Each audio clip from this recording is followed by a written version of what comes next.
Good morning, सुप्रभात, केम छो। उम्मीद है आप सब लोग बेहतर होंगे, अपना ध्यान रख रहे होंगे। आज हम बात करेंगे बिल्कुल हटकर, एक लव स्टोरी की बात करेंगे हम। कई लोगों को लगता है कि जो आप लव समझते हैं, जो हम सुनते रहते हैं कि पैचअप हो गया, ब्रेकअप हो गया, ठीक है, तमाम चीज़ें हो गई, तो वो एक्चुअली क्या है, वो एक तरह का अट्रैक्शन होता है और अट्रैक्शन बहुत लंबे समय तक कायम नहीं रहता है। ठीक है, attraction always comes with a expiry date. ठीक है, जबकि प्रेम का कोई एक्सपायरी डेट नहीं होता है। तो चलिए, एक पुरानी कहानी मैंने कहीं पढ़ा, अभी मुझे बहुत अच्छी लगी ये स्टोरी, इसलिए मैंने कहा कि आपसे मैं ज़रूर शेयर करूंगा ये चीज़। एक समय की बात है, क्या होता है कि एक ये अमेरिकन ऑथर की लिखी कहानी है ये। तो एक समय जो है वो एक जो है कहीं पर एक मैरिज फंक्शन चल रहा होता है। आपने देखा होगा कि अभी हाँ, जो है जैसे हमारे इंडिया में होता है ना, मैरिज फंक्शन होता है, तमाम लड़का लड़की के परिवार वाले बहुत लोग आते हैं, रिलेटिव आते हैं। तो आपको पता है, एक बड़ी मज़े की बात है कि कभी भी मैरिज फंक्शन में मम्मी पापा हमेशा जाने के लिए बोलते चलो चलो चलो चलो उठ के, और बड़ा उत्साह से अटेंड करते हैं। तो उसमें क्या होता है मालूम, मैरिज फंक्शन एक जो एक प्रकार के जो पुराने ज़माने के मैरिज ब्यूरो होते हैं उठ के। मतलब जब आप पहुंचते हैं, अटेंड करते हैं, तो लोग आपको देखते हैं, पूछते भी हैं ये किसकी बेटी है, ये किसका बेटा है, ये क्या कर रहा है, ये क्या कर रहा है, ये क्या करती है, कौन सी क्लास में है, कॉलेज में है तो क्या कर रही है, ठीक। तो वहाँ पे क्या होता है, वहाँ पे एक प्रकार से स्क्रीनिंग होती है। ठीक है, चुनने की स्क्रीनिंग होती है कि भाई ये ऐसा है, ये ऐसा है, वो फला रिश्तेदार है हमारे, वो बेंगलोर वाले चाचा जी है ना, उनके भाई है, उनकी बेटी है। ठीक है, ये कौन है, ये जो फूफा जी है, फूफा जी के भाई हैं, भाई के भी के जो ब्रदर इन लॉ है, उनका बेटा है। ठीक है, ऐसे ऐसे बात चल रही होती है शादी विवाह में। आपको लगता है ये जो जो होते मैरिज फंक्शन होता है ना, उसमें जो मिडिल जो 50 साल के आसपास के, 60 साल के आसपास के जो लोग होते हैं ना, वे सब यही यही स्क्रीनिंग कर रहे होते हैं, पूरा स्कैनिंग चल रहा होता है कि हाँ ठीक है। तो वैसे ही क्या होता है, वैसे हमारे यहाँ पे पेरेंट्स करते हैं, यूएसए में क्या होता है, लोग बाग खुद ही स्क्रीनिंग करते हैं भाई। ठीक है, तो वहाँ पर एक मैरिज फंक्शन चल रहा होता है। तो उस मैरिज फंक्शन में एक बड़ी सुंदर सी लड़की होती है, अट्रैक्टिव सी लड़की होती है। अब क्रिश्चियन मैरिज फंक्शन दिन के समय होते हैं एक्चुअली ना, वहाँ पर दिन में बाकायदा पार्टी शार्टी होती है, उनका लंच वगैरह होता है, डांस होता है। तो वो वहाँ पे एक बड़ी सुंदर सी लड़की होती है, और एक तमाम लड़के और तमाम बॉयज़ वगैरह उसे देख रहे होते हैं कि भाई कौन है कि एक लड़का वहाँ पर होता है जो बड़ा थोड़ा संकुची स्वभाव का होता है, ज़्यादा बोल नहीं पाता है कि मतलब हेजिटेट करता है बोलने में, वो शाई टाइप का कहीं होता है ना, किसी किसी का नेचर होता है, थोड़ा शर्मीला टाइप का नेचर होता है। ठीक है, तो वो भी वहाँ होता है, तमाम लोग देख रहे होते हैं। परंतु क्या है कि एक बड़ा कॉमन कल्चर, मुंबई के अंदर भी ये कल्चर है और वहाँ भी ये कल्चर है कि कोई किसी को अननेसेसरी डिस्टर्ब नहीं करता जाके। ठीक है, यानी मुंबई में कई बार मैं जब सिनेमा हॉल में मूवी देखने गया हूँ, पैलेडियम के अंदर और आइनॉक्स के अंदर, जो यहाँ के टॉप के थिएटर हैं यहाँ पे, तो मैंने देखा कि हमारे आसपास में जो है वो फिल्म स्टार भी बैठ के मूवी देख रहे होते हैं कि मतलब आपको यकीन नहीं होगा इस बात का, पर ये सच्चाई है कि यहाँ के टॉप एंड मॉल्स हैं, वहाँ पर भी आप कभी जाएंगे तो आपको जो है वो कॉरिडोर में वॉक करते हुए फिल्म स्टार्स भी दिख जाएंगे आपको के। ये बात जरूर है कि सलमान खान, शाहरुख खान और आमिर खान, अमिताभ बच्चन ये नहीं दिखेंगे आपको, बाकी सेकंड रैंक और थर्ड रैंक वाले जितने स्टार हैं वो आपको दिख जाएंगे यहाँ पे। तो कोई किसी को डिस्टर्ब नहीं करता। तो वैसे ही वहाँ ये अमेरिकन कल्चर है एक्चुअली, कोई किसी को डिस्टर्ब नहीं करता है।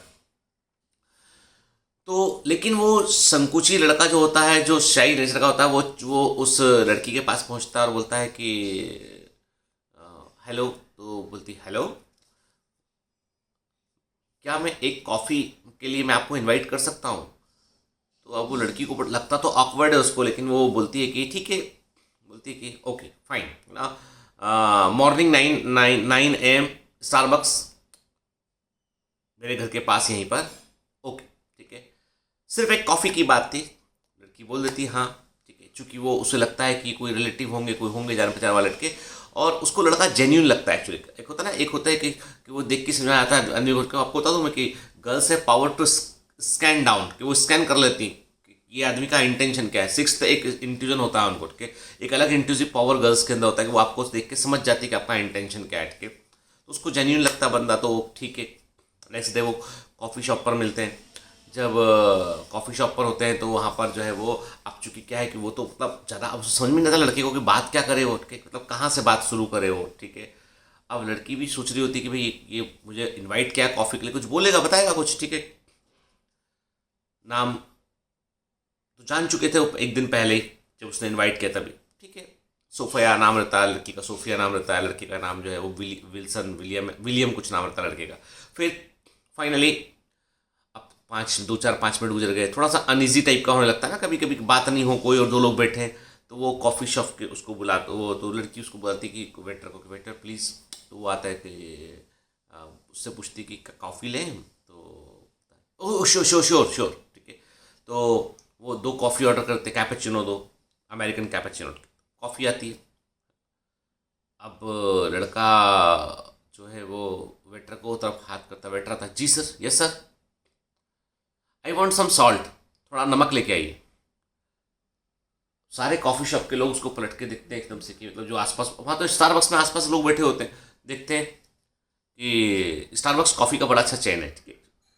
तो वहाँ पे कि ये नमक कॉफ़ी में, तो वेटर तो अब ठीक है, सर ने बोला है भाई, ग्राहक कस्टमर बोल रहा, लेके आता सॉल्ट, वो अपना सॉल्ट लेता है और वो कॉफ़ी में डाल के घोल लेता है। तो लड़की बोलती है, रियली, तुम कॉफ़ी में सॉल्ट डाल के पीते हो? लड़का बोलता है, हाँ। नहीं, मैंने पहली बार देखा स्ट्रेंज बिहेवियर ही, कि तुम कॉफ़ी में सॉल्ट डाल के पी रहे हो। तो लड़का बोलता है कि वो ऐसा इसलिए है क्योंकि मैं जहाँ रहता था, मेरा घर जो है समुद्र के किनारे मेरा घर था। वहाँ पर हम लोग जो है बहुत रिच नहीं, हम लोग जो है वो लोअर, मतलब मिडिल क्लास में भी जो लोअर मान लें आपकी, संघर्षशील टाइप के वैसे लोग हैं हम। तो हमारा घर समुद्र के किनारे था। मेरे जो फादर थे वो कुछ जो वोट्स थी उनकी टेक केयर किया करते थे। तो वहाँ पे मैं बचपन में समुद्र के किनारे खेलता था, तो नमकीन पानी मुँह में चला जाया करता था। तो मेरी हैबिट में है कि मैं कॉफ़ी वॉफ़ी पीता हूँ, तो कुछ तो पीता हूँ, मैं थोड़ा सा सॉल्टी टाइप का लेना पसंद करता हूँ मैं ना, कि मेरे को उससे मेरे बचपन की याद ताज़ा जाती है। मैं आज भी अपने माता पिता को मिस करता, जो आज भी वहीं रहते हैं, और थोड़ा सा वो सैड रहता है ऐसा बोलने के बाद।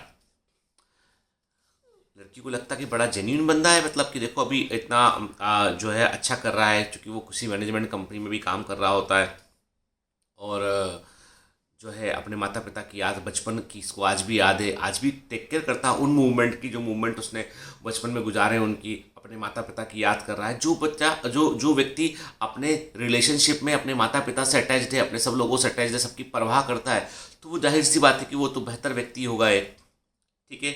वो उस बात से, जो स्ट्रेस बिहेवियर है उससे वो लड़की इंप्रेस होती है, बोलती है कि मतलब पहली मुलाकात में कोई अपने बारे में सब बता रहा है, दिल खुल के बता रहा है, एकदम समझ में आ रहा है कि वो जेन्यूनली एकदम बोल रहा है, तो मतलब ऑनेस्ट बंदा है और जेन्यून बंदा है, ठीक है। फिर मुलाकातें बढ़ती हैं, बातें बढ़ती हैं, ठीक है। धीमे धीमे जो है वो finally they decided to get married, दोनों लोगों की शादी हो जाती है, ठीक है।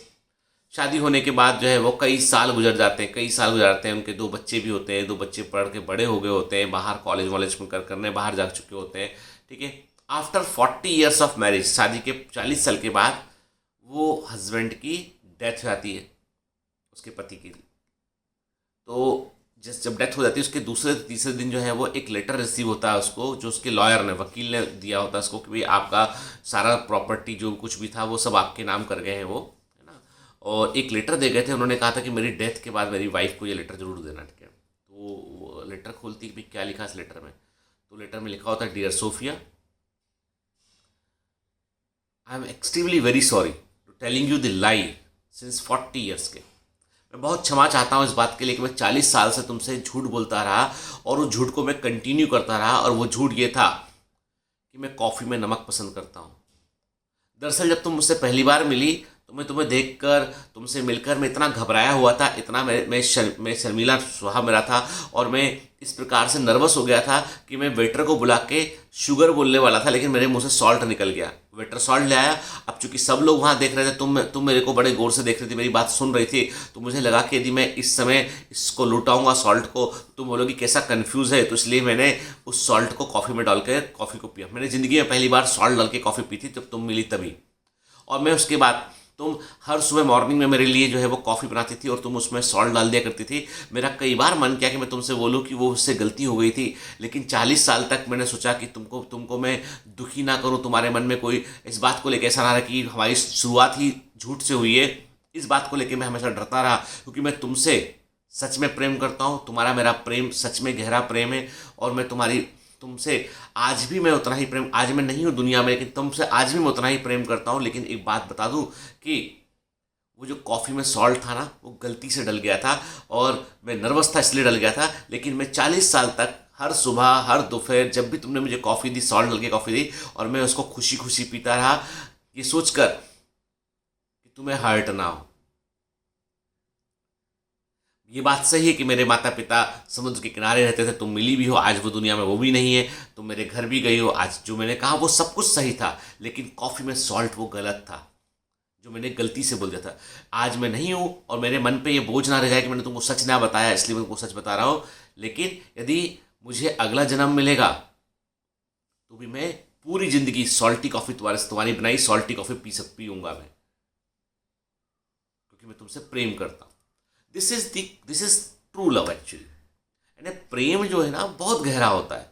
हम लोग क्या करते हैं, हम इतना छिछला कर दिए उसको, इतना उथला कर दिए हम कि हमारे लिए, कई लोगों के लिए स्टेटस सिंबल बन गया हो कि अरे दो चार लोगों से रिलेशनशिप है, टूट गया, चलो ब्रेकअप हो गया तो ब्रेकअप हो गया, तब इधर पेचअप कर लौट के, मतलब कि वो होता ना कि बस की सीट खाली हुई फिर कोई बैठ गया के, मतलब इस तरीके के रिलेशनशिप का हम क्या करेंगे आप बताइए।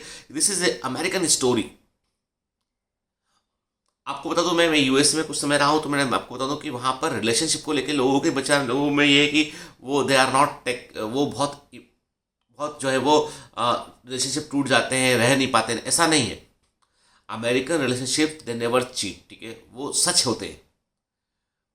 मतलब अधिकांश अमेरिकन जो बॉयज़ गर्ल्स हैं they are honest with each other. Honesty most important thing उनकी है। अदरवाइज व्यक्ति का अपने अपने परसेप्शन होता है कि वो कैसे चीज़ों को लेता है। वो मेरा पॉइंट ऑफ व्यू से ये है कि true love is something different, जिसको हम प्रेम समझते हैं, कई बार वो प्रेम नहीं होता है। आप मुझसे पूछेंगे कैसा सच है, ट्रू लव में आप यकीन करते हैं, तो बिल्कुल मैं यकीन करता हूँ। पर क्या पहले प्यार में आप यकीन करते हैं? तो मैं बिल्कुल यकीन नहीं करता हूँ, क्योंकि मेरा खुद का निजी अनुभव है कि मुझे भी कम से कम, मैं ऐसे काउंट करूँगा तो 5-6 बार मुझे पहला पहला प्यार हुआ, और हर बार मुझे लगा कि नहीं ये वाला पहला है, पहले वाला पहला नहीं था, ठीक है ना। अब ये बात को लेके तुम 50 इशू नहीं बनाना, ये मेरे जो है कॉलेज टाइम की बात है, पुराने समय की बात है, समझ गए ना, ठीक है ना। अभी तो जो है समझ गए ना, अभी सब चीज़ें जो है वो बक्से में बंद है अभी, ठीक, अभी बक्सा नहीं खोलेंगे हम बात, ठीक है। लेकिन value the true relationship, and उसको इतने हल्के में मत लीजिए, ठीक है। जो सच्चा सच है, जो बेहतर है, वो हमेशा सामने आएगा, वो इंतजार भी करेगा कि कई बार क्या होता है कि इस उम्र में हमको लगता है कि फला, तो मैं कहता हूँ कि सही हर चीज़ का वक्त होता है, सही टाइम फ्रेम का वक्त कीजिए, चीज़ें आपके साथ सही होंगी। Have a great day, all the best.